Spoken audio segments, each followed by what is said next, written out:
અમદાવાદ જિલ્લાના ગ્રામ્ય વિસ્તારમાં આવેલા બારેજુડી નાંદેજ ગામમાં રવિવારે રાત્રે એક જ કોમના બે જૂથ વચ્ચે મારામારીનો બનાવ બનવા પામ્યો તો ફાટક પાસે રસ્તાની વચ્ચે ટ્રાફિકની અડચણ થાય તેવી પાર્કિંગ કરેલ ફોર વ્હીલ હટાવવા બાબતે થયેલ તકરારે જૂથ અથડામણનું મોટું સ્વરૂપ ધારણ કર્યું હતું, જે બાદ એકઠા થયેલ ટોળાએ ડમ્પર રિક્ષા, બાઇક જેવા વાહનોમાં તોડફોડ કરી હતી। ઘટનાની જાણ થતાં પોલીસે બારેજુડી નાંદેજ ગામમાં કડક બંદોબસ્ત ગોઠવી દીધો છે।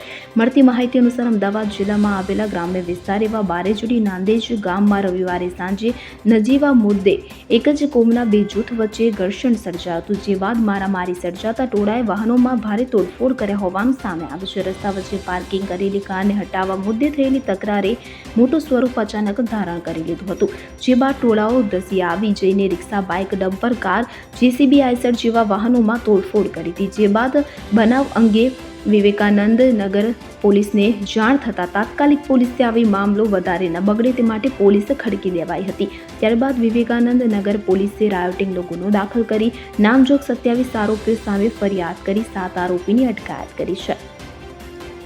આ ઉપરાંત સ્થિતિ ભારેલા અગ્નિ જેવી હોવાથી વિવેકાનંદ પોલીસ દ્વારા બારેજુડી નાંદેજ ગામમાં કડક બંદોબસ્ત ગોઠવી દેવાયો હતો। ડરના કારણે કેટલાક લોકો ઘરે તાળા મારીને જતા રહ્યા હોવાનું પણ સામે આવ્યું છે। પોલીસના ભારે બંદોબસ્તને લીધે હાલ સ્થિતિ સંપૂર્ણ કાબૂમાં હોવાનું વિવેકાનંદ પોલીસે જણાવ્યું હતું। રુસ્તમ શેખ સાથે સીન 24 ન્યૂઝ અમદાવાદ।